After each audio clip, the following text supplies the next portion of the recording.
بصوا، بمناسبه المواتير اللي عماله بتتكسر والموضوع زاد عن حده قوي، تدعاني كده تجربه كان عاملها استاذ او باشمهندس عبد الحق في السعوديه. هو راجل مخضرم جدا يعني، فكان عمل تجربه. في نهايه التجربه ديت بيقول ان العربيه اللي هي موتورها تربو بعد ما بتبطلها درجه حراره الموتور بترتفع. ليه بترتفع؟ في مروحه بتشتغل بعد ما العربيه تبطل، ولكن المروحه لوحدها مش قادره تقوم بالمهمه دي، فبالتالي العربيه بتسخن اكتر اما تبطل.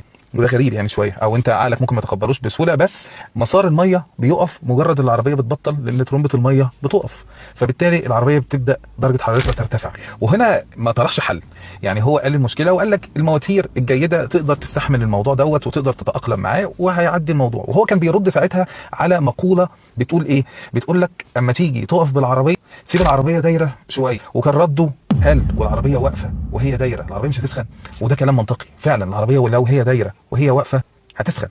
فالموضوع برضو كان معقد شويه، وما قالش حل جذري للموضوع دوت غير ان جوده الموتور هي اللي تقدر تتحمله. طيب بالنسبه بقى للمشاكل اللي احنا شايفينها دلوقتي، واحنا مش شايفين اداء جيد للمواتير او قدره للتحمل يعني، فبالتالي مش عارفين الحل ايه.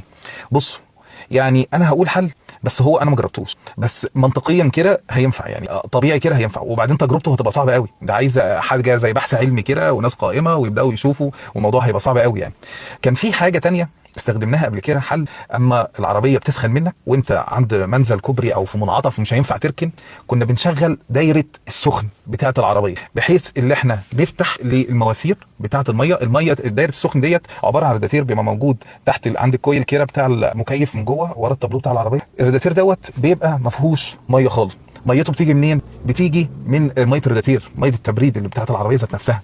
فبالتالي اما بتيجي تدخل الميه بتاعت التبريد بتاعت العربيه ذات نفسها اللي هي درجه حرارتها بتبقى حوالي 90، بتخش على الكويل دوت، الميه ذات نفسها اللي بره بتبرد، يعني بيحصل لها نوع من انواع بروده. ليه؟ دخلت مسار جديد في ميه بتبقى متراكمه مثلا في الرادياتير دوت، بس ميه قديمه لو انت فتحته قبل كده يعني مش اول مره تفتحه، ميه بتبقى مركونه ميه قديمه فبالتالي بارده، فانت دمجت ما بين ميه بارده وميه سخنه. بيمنع دوت حاجه كده صمام بيبقى موجود في معظم العربيات الحديثه. العربيات القديمه كانت الميه بتفضل ماشيه في الرادياتير دوت ما بتقفلش، ولكن في العربيات الحديثه عملوا صمام، يعني العربيات الحديثه دي في اخر 10 15 سنه 20 سنه عملوا صمام بيحجز الميه، بحيث الميه اللي تفضل في الرادياتير ديت تفضل بارده، والميه المحرك او الميه بتاعه التبريد منفصله ومنعزله مع نفسها، بحيث ان هي ما تاثرش على اداء التكييف. هي الفكره دي برضو انا شايف ان هي ممكن تصلح لينا، وخصوصا اللي هي موضوع مش هيبقى صعب قوي.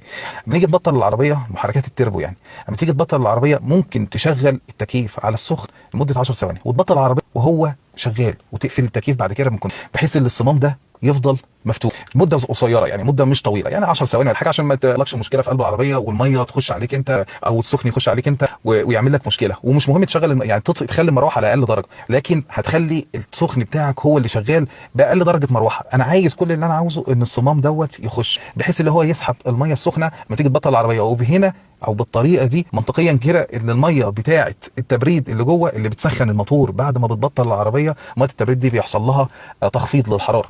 تمام، هو وجهه النظر في الحته دي، يعني كل فكره قائمه على الحته دي. هل بقى جدواها كبيره جدواها صغيره؟ اهو هنعمل حاجه بحيث ان احنا نقلل من الموضوع ده لغايه ما نشوف بقى الموضوع ده هيتحل ازاي، لان هو واضح ان احنا عندنا مشكله كبيره. وكميه العربيات اللي بيشتكوا من مواتير التربو، والله بيعجبني الناس بتاعت السعوديه قوي، يقول لك ايه، لا انا ما اشتريش عربيه تربو، موجوده بس هو بيقلقوا من العربيات التربو، ويعني حاجه شائعه من الناس المخضرمه اللي هناك، يقول لك لا ما تجيبش عربيه تربو في الاجواء الحاره، التربو ما بيحبش الحراره، التربو مواتير التربو اصلا بتبقى درجه الحراره فيه عاليه جدا، فالموضوع بيبقى صعب قوي اللي انت تتناول معاه في طرق زحمه، ما يحبش الزحمه، ما يحبش الحراره، ما يحبش الصيف، ما يحبش اقف وامشي اقف وامشي، ما بيحبش الطريقه دي في التعامل. في مواتير بتستحمل طبعا، وفي مواتير ما بتستحملش، ودي بترجع للمواصف الغلط. يعني انا اعتقادي اللي هو كل الحكايه حكايه مواصفات. شركه زي شركه تويوتا لما بتيجي تنزل بلد زي بلاد الخليج بتنزل تدرس دراسه سليمه 100%. العربيه اللي بتنزل الخليج ما بتنزلش بره منطقه الخليج، هي معموله للاجواء درجه الحراره هناك، والطرق اللي هناك، وطريقه التعامل بتاعه الافراد هناك، ودي من اكتر الحاجات اللي بتنجح شركه على سبيل المثال. ولكن بقى بنشوف بقى الشركات الثانيه بتبدا تتعامل بشكل منعزل،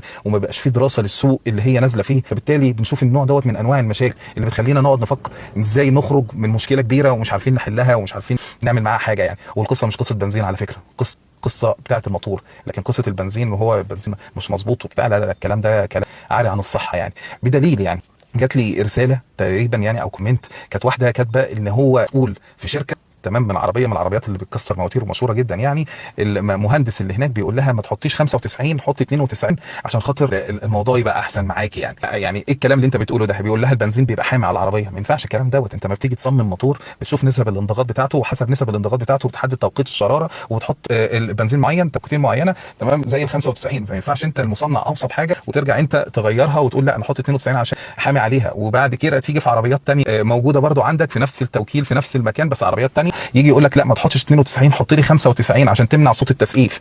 دي طريقه في التعامل مش طبيعيه ومش منطقيه يعني. هو عندك مشكله حل المشكله، لكن اللي انت بتقوله دوت مش كويس يعني. وخصوصا بس انا عايز اقول حاجه بس اخيره يعني ايجابيه يعني. هو بيتعامل برده بصراحه يعني، الموتور بيتغير مفيش اي مشكله معاه، بيغير الموتور، بيدي عربيه للناس اللي بتطلب عربيه تمام او بتضغط اللي هي تاخد عربيه. ما بيصلحش الموتور للناس اللي بتضغط وبتقول له انا مش هصلح موتور، انا عايز الموتور يتغير. فدي جزئيه ايجابيه. لكن الجزئيه بقى بتاعت التكنيكال سبورت بتاعت الورش بصراحه والمهندسين اللي موجودين في الورش وفي التوكيل عنده، بصراحه انا شايفها يعني ماشيه بطريقه غريبه قوي يعني. ما دي مش طريقه نتعامل بيها مع مشكله كبيره، مش مشكله فرديه يعني. ما ينفعش الكلام يبقى مرسل بالطريقه دي. مفيش حاجه اسمها بنزين حامي انزل بنسب الاوكتين، ده ما ينفعش، مش منطقي، مش طبيعي اصلا اللي بيتقال دوت. عموما حبيت يعني اشارككم الفكره، تمام، وانتوا اللي تقولوا لي بقى الفكره دي هل هي تنفع ولا ما تنفعش يعني. انا بقول هي مجرد فكره، انا ما جربتهاش، ولكن انا شايفها اللي هي تنفع طالما نفعت في حاجه ثانيه وكان الناس قالت تمام وفعلا بتقلل من سخونيه العربيه. لو العربيه اللمبه بتاعتها قادت بس لغايه ما نركن يعني او حاجه، كنا قلنا الموضوع ده بسيط، اكيد هتنفع في العربيات التربو يعني. مش يعني اكيد الموضوع هيبقى ايجابي، ما فيهوش اي جزء سلبي يعني، غير لو انت ممكن ايه السخونيه دي تاثر عليك. افتح الباب وقف بره العربيه لغايه ما تعمل اللقطه دي، لغايه ما نشوف بقى المشكله دي هتتحل ازاي. اشوفكم بخير، السلام عليكم.